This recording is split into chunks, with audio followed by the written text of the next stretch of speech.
السلام عليكم ورحمة الله وبركاته. إن الحمد لله نستعينه ونستغفره ونؤمن به ونتوكل عليه ونعوذ به من شرور أنفسنا ومن سيئات أعمالنا. من يهده الله فلا مضل له ومن يضلل فلا هادي له. أشهد أن لا إله إلا الله وحده لا شريك له وأشهد أن سيدنا ومولانا وحبيبنا محمدا عبده ورسوله.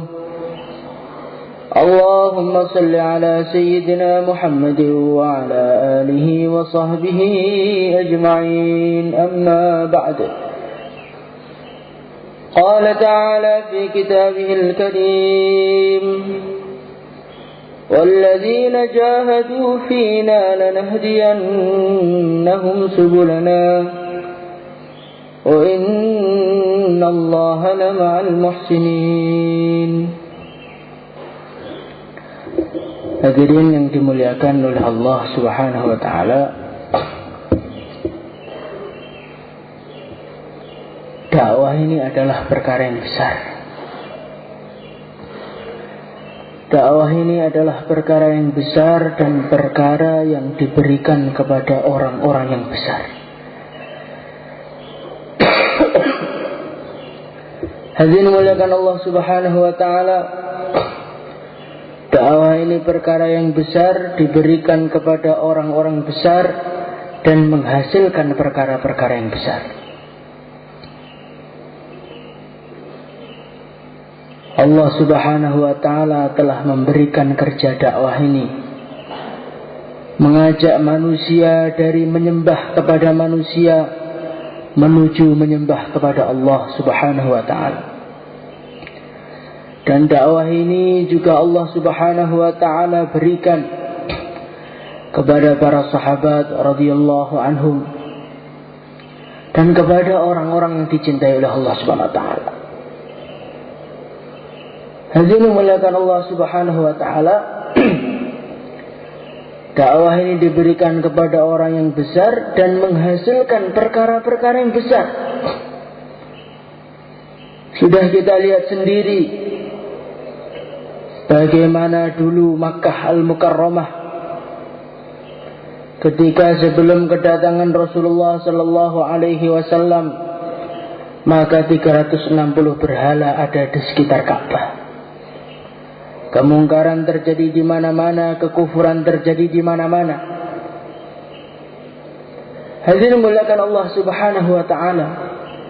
Tetapi ketika Rasulullah sallallahu alaihi wasallam memulai kerjanya, memulai mengajak umat kepada Allah Subhanahu wa taala, maka perubahan demi perubahan terjadi di Makkah.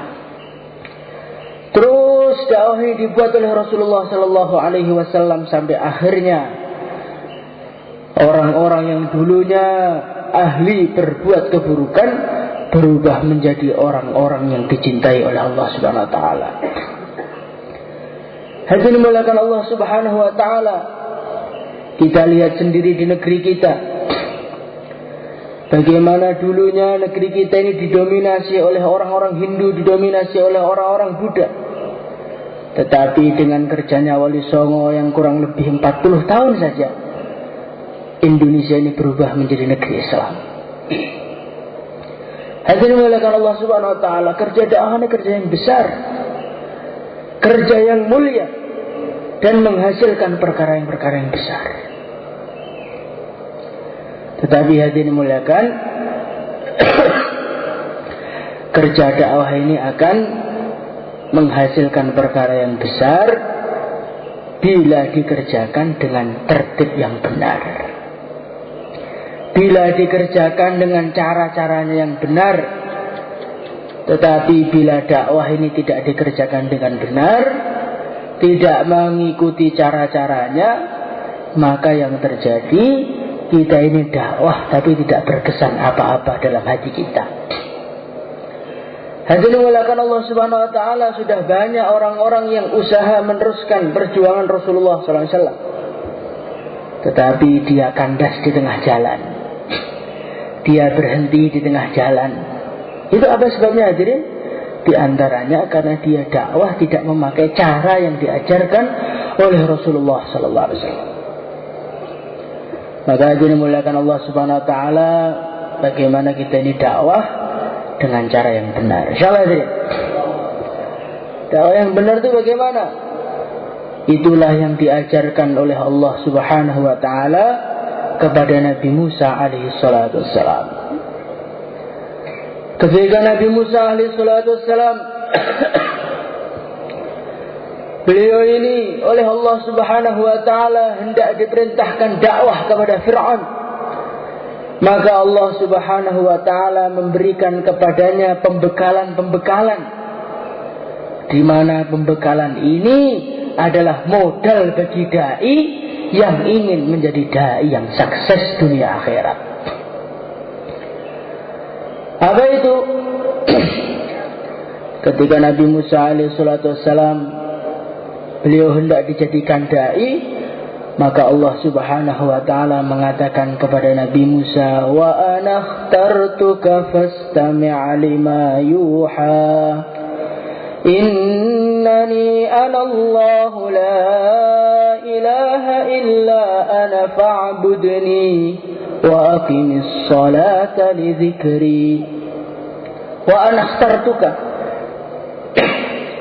Sebelum kita ini memperjuangkan agama, maka kita ini harus menanamkan dalam diri kita bahwasannya saya ini bisa kerja agama karena saya ini adalah orang-orang pilihan Allah Subhanahu wa taala.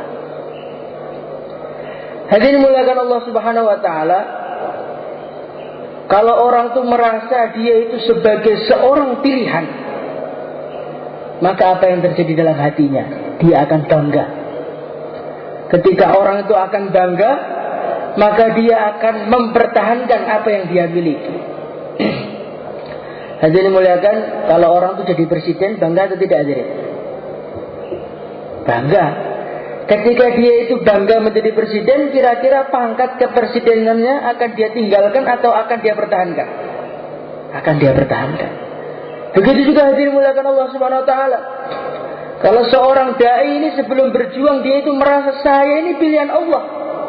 Di dunia ini berapa orang yang dipilih jadi dai? Ketika orang itu merasa sebagai pilihan Allah, maka dia akan bangga ditolong menjadi penerus Rasulullah. Nah, ketika orang itu bangga, maka dalam keadaan apa saja dia tidak akan meninggalkan dakwah.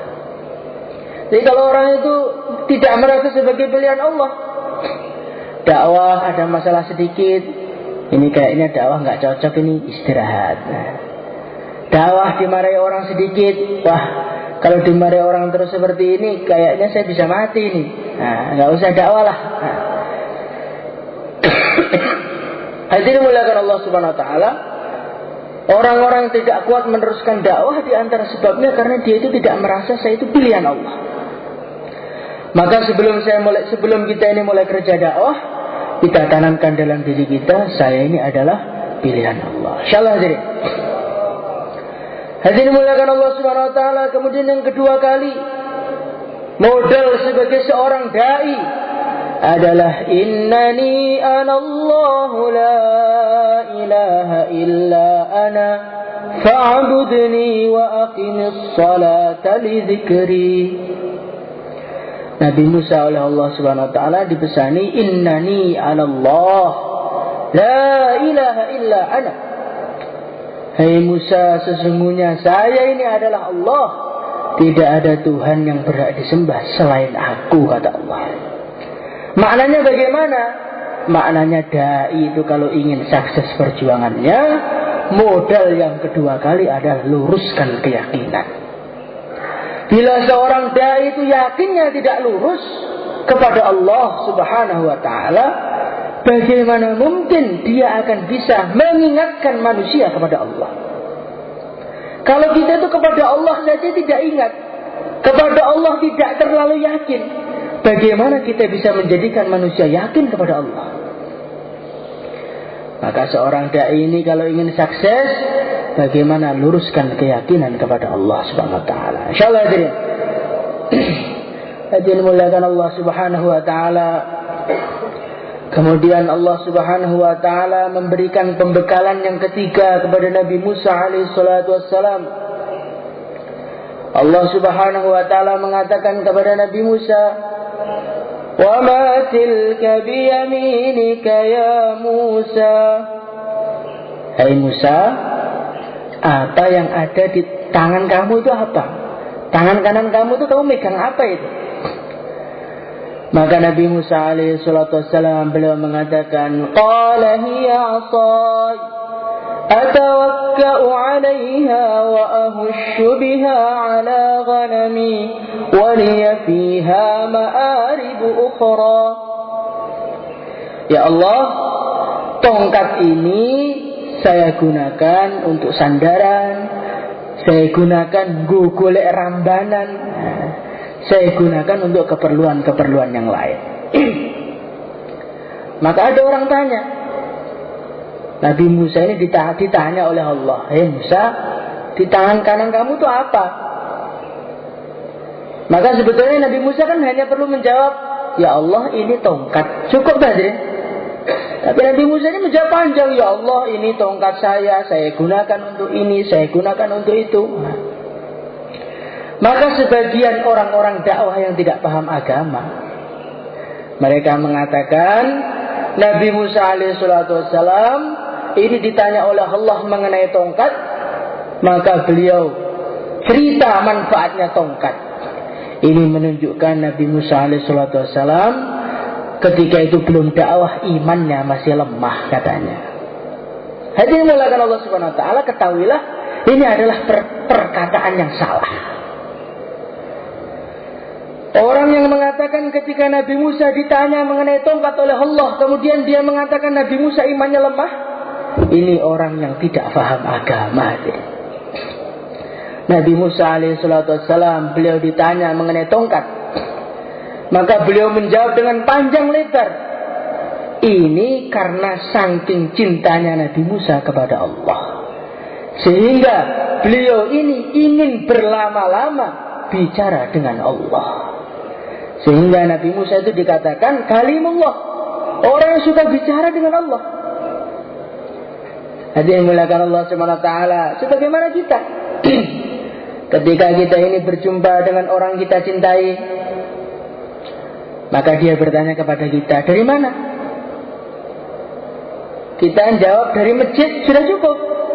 Tapi karena yang kita ajak ngomong orang kita cintai, maka kita mengatakan, "Saya tadi dari masjid. Di masjid tadi ada bayan, di masjid tadi ada taskil. Kemudian alhamdulillah di masjid tadi kita bisa mengeluarkan 2 jamaah. Dan jamaah ini negeri jauh semua." Nah, ini kan sebetulnya jawaban yang tidak perlu.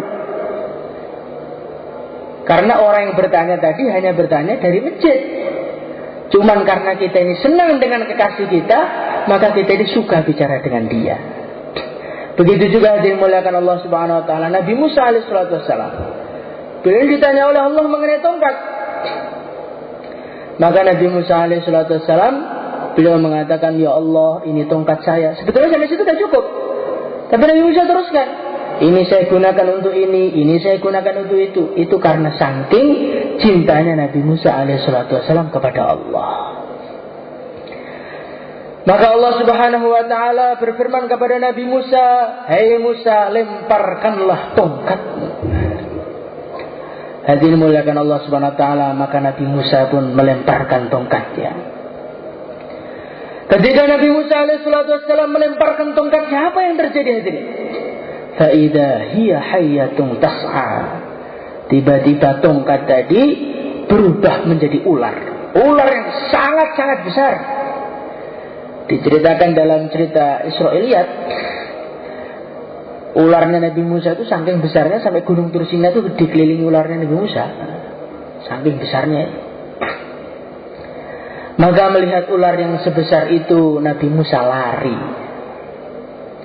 Nanti melihat Allah Subhanahu wa taala, Ketika Nabi Musa lari, Kartun juga salah paham juga. Nabi Musa ketika itu belum dakwah, maka masih takut kepada makhluk katanya. Itu saya pernah mendengarkan Kartun-kartun yang bayan itu, Masya Allah. Hadirin muliakan Allah Subhanahu Wa Taala, ini juga suatu kekeliruan. Nabi Musa alaihissalam beliau lari dari ular bukan karena takut kepada ularnya, tapi karena dia ingin menunjukkan takutnya kepada Allah Subhanahu Wa Taala. Hadirin muliakan, kalau kita itu sama orang tua kita dibawakan pentung, kira-kira kita itu lari atau kita mengatakan saya nggak takut, kita mengatakan apa? Kita mengatakan ampun pak, saya tidak akan mengulangi lagi. Kita menampakkan ketakutan kita kepada bapak kita, biar bapak kita itu kasihan kepada kita. Kalau bapak kita itu bawakan pentung kepada kita, kemudian kita mengatakan nggak takut makhluk, maka bapak kita akan mentungi kepala kita. Dan Nabi Musa itu kurang lebihnya seperti itu. Nabi Musa tidak melihat ularnya, tapi Nabi Musa itu melihat Allah yang menciptakan ular. Maka Nabi Musa lari untuk menampakkan, ya Allah, saya ini takut dengan apa yang engkau buat. Sehingga Allah Subhanahu Wa Taala biar kasihan kepada beliau. Jadi kita ini jangan sekali-kali mengatakan Nabi Musa kurang iman, Nabi Musa masih takut pada makhluk. Ini adalah perkataan-perkataan yang salah. Karena Nabi itu adalah orang yang paling dicintai oleh Allah. Nah, kalau orang paling dicintai oleh Allah imannya lemah, kemudian yang di dunia yang sempurna imannya siapa? Nabi Musa pada saat itu sowan kepada Allah. Lah, orang yang sudah berhadapan langsung dengan Allah imannya lemah itu loh. Nah, terus yang sempurna imannya itu orang seperti apa? Jadi kita ini jangan sekali-kali menilai para nabi, karena para nabi itu seperti profesor. Kita ini seperti anak TK. Maka anak TK itu tidak layak mengkoreksi profesor. Insyaallah hadirin. Pokoknya kita ini harus hati-hatilah. Berkaitan dengan para nabi itu harus hati-hati. Para nabi itu bagaimanapun juga, mereka tidak akan maksiat, mereka tidak akan berbuat perkara yang makruh, dan mereka mesti dicintai oleh Allah. Nah, kita itu siapa? Kita itu orang yang belum jelas nasibnya, juga belum jelas imannya. Masa berani-berani mengomentari mereka? Kualat nanti malah. Hadirin muliakan Allah Subhanahu Wa Taala. Ketika Nabi Musa melihat ular yang besar, maka Allah datangkan kepada beliau perintah. Hai Musa, tangkap ular itu. Nah, disinilah modal dai yang kedua. Tangkap ular itu. Maka Nabi Musa di tengah-tengah lari langsung berhenti, langsung dipegang ularnya. Sanu'iduha siratahal ula. Ketika ular yang begitu besar tadi dipegang, aturannya dikit. Tapi yang terjadi apa? Tiba-tiba ular itu berubah menjadi tongkat. Hadirin muliakan Allah Subhanahu Wa Taala, inilah pelajaran yang ketiga bagi seorang dai. Apa itu? Di dalam perintah Allah ada kejayaan. Hadirin muliakan Allah Subhanahu Wa Taala, maka kita ini sebagai seorang dai, bagaimana kita kerjakan semua perintah Allah Subhanahu Wa Taala. Insyaallah hadirin. Semakin perintah itu tidak masuk akal, semakin tidak masuk akal juga pertolongan Allah. Para ulama katakan kalau kita itu mengikuti perintah-perintah Allah yang masuk akal, maka Allah akan menurunkan nusrahnya yang masuk akal. Tapi kalau kita itu mengikuti perintah-perintah Allah yang tidak masuk akal, maka Allah Subhanahu Wa Taala akan berikan kepada kita pertolongan-pertolongan yang masuk akal. Hadirin muliakan Allah Subhanahu Wa Taala, dan dari sini juga Nabi Musa ambil pelajaran. Perintah Allah itu walaupun berat, itu tampaknya saja. Tapi nanti kalau dikerjakan gak terasa. Hadirin muliakan Allah Subhanahu Wa Taala, diceritakan suatu ketika ada seorang nabi mimpi.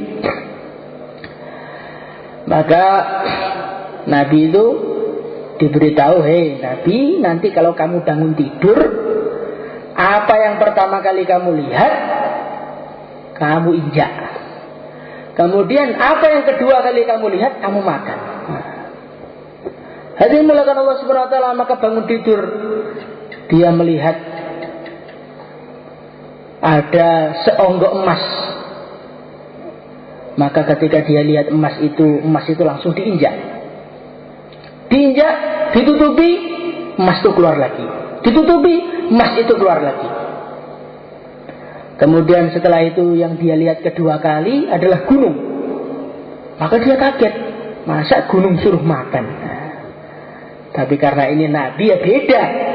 Maka dia melangkahkan kakinya menuju gunung itu.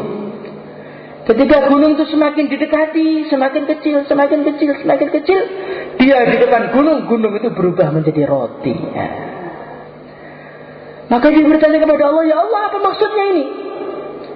Pelajaran yang pertama, kalau kamu itu punya amal kebaikan, kamu tutupi kayak apa saja, tetap orang-orang akan tahu kebaikan kamu. Jadi kita ini walaupun amal tersembunyi kayak apa saja, kalau itu baik, ya tetap nanti orang-orang itu akan tahu kalau kita itu orang baik. Sebagaimana emas, ditutupi, nongol lagi, ditutupi, nongol lagi. Kemudian yang kedua kali, itulah gambaran perintahku. Perintahku kan dilihat dari jauh, seperti gunung. 4 bulan, Masya Allah. 1 tahun, kok yo apa no rasanya? Tapi nek dilakoni tenan kok, loh kok wis wapsi. Jadi agama itu seperti itu. Kalau dilihat dari jauh itu seakan-akan memberatkan kita, seakan-akan menyulitkan kita. Tapi ketika kita melangkahkan kaki untuk menuju perintah Allah, tiba-tiba semua menjadi mudah dan tidak terasa. Maka dimuliakan Allah Subhanahu wa taala, kalau kita itu ingin jadi dai yang sukses, ikutilah Nabi Musa alaihi salatu wassalam. Di dalam perintah ada kejayaan. Insyaallah. Hadirin mulakan Allah Subhanahu wa taala. Kemudian Nabi Musa alaihi salatu wassalam dalam kondisi yang lain, beliau juga diberi pelajaran oleh Allah Subhanahu wa taala bahwasannya suatu perkara itu menjadi hebat bukan karena perkara itu, tapi perkara itu menjadi hebat karena di dalamnya ada perintah Allah. Suatu ketika Nabi Musa alaihissalam beliau sakit gigi. Maka Allah Subhanahu wa taala mengatakan, "Hai Musa, kalau gigi kamu sakit, kamu ambil daun itu.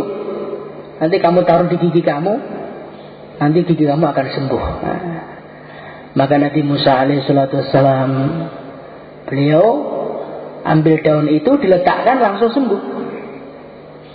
Beberapa hari kemudian Nabi Musa alaihissalam beliau sakit gigi lagi. Maka beliau langsung ambil daun itu, ditempelkan, tapi tidak sembuh. Maka beliau tanya kepada Allah, "Ya Allah, kemarin saya taruh daun ini sembuh, sekarang tidak sembuh." Ya jelas beda toh Musa. Kemarin kamu tuh ambil daun karena perintahku, sekarang kamu ambil daun karena keinginan kamu sendiri. Maka apa yang terjadi? Yang pertama ada nusratullah, yang kedua tidak ada nusrah.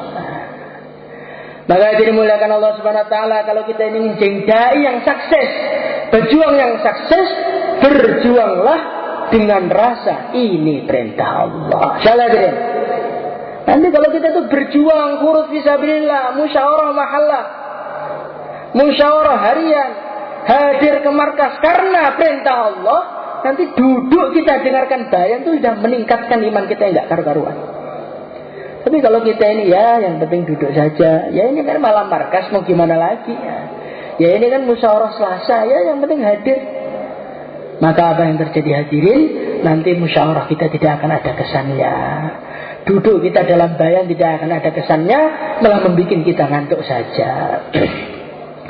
Maka dimuliakan, bagaimana kita ini ikut perintah Allah SWT. InsyaAllah hadirin. Hadirin muliakan Allah Subhanahu wa taala. Kemudian Nabi Musa alaihissalam beliau diberi pembekalan oleh Allah Subhanahu wa taala yang kedua kali.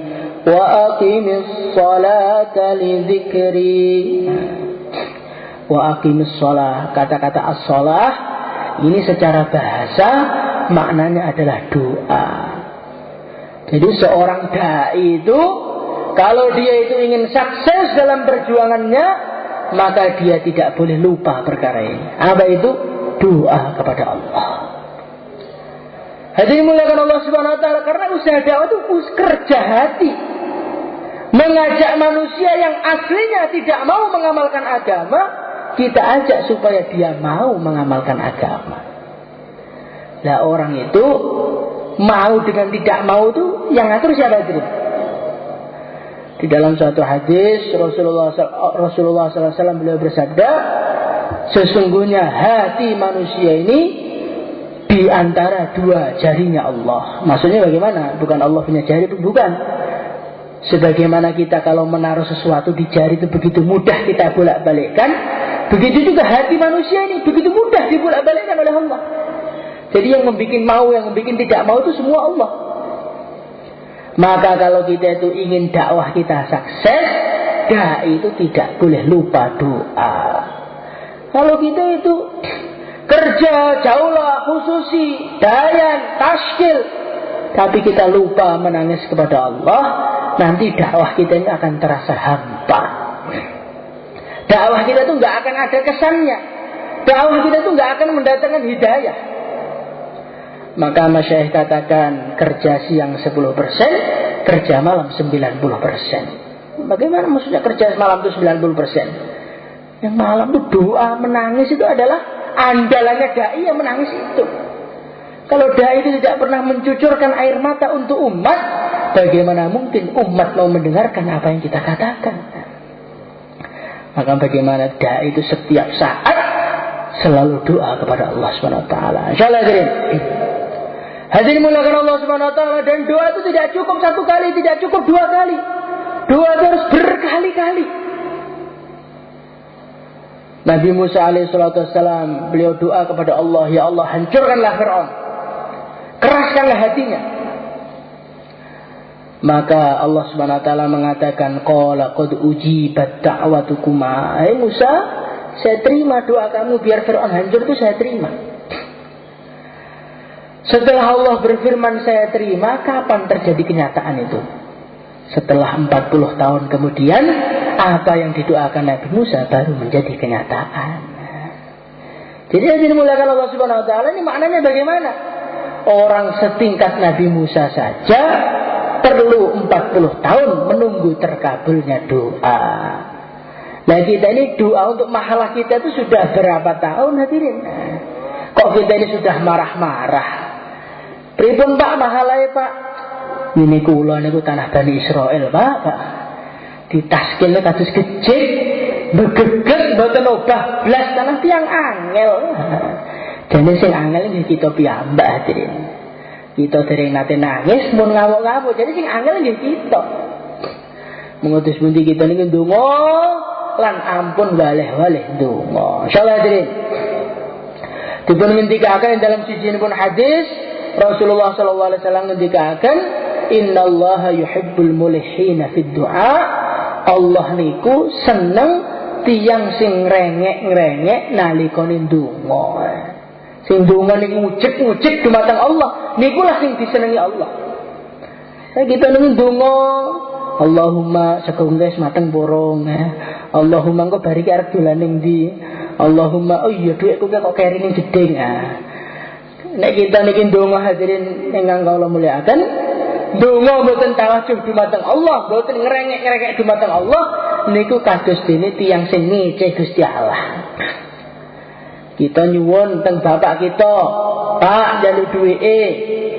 Tapi kalih madhep teng guri Pak njaluk duwike. Kira-kira kita kayak duwe mau dikampleng sirahe. Kira-kira kita malah dikamplengi. Lho kula niku njaluk saya dikamplengi. Ya kuwi njaluk kok yang ngono lho, Le. Hadirin muliakan Allah Subhanahu wa taala, lah begitulah. Kurang lebihnya kita itu seperti itu. Kita ini doa, tapi doa kita itu masih main-main. Sehingga kadang-kadang gara-gara doa malah jadi masalah. Maka kita ini doa, tawajuh kepada Allah, menangis kepada Allah. Insyaallah hadirin. Allah Subhanahu wa taala tidak akan menerima doanya seseorang min qalbin ghafil, dari hati yang lalai. Jadi doanya orang Allahumma yang lalai itu tidak diterima oleh Allah. Maka bagaimana kita ini selalu doa terus siang malam, setiap ada kesempatan doa untuk umat. Insyaallah hadirin. Hadirin muliakan Allah Subhanahu wa taala. Kemudian Allah Subhanahu wa taala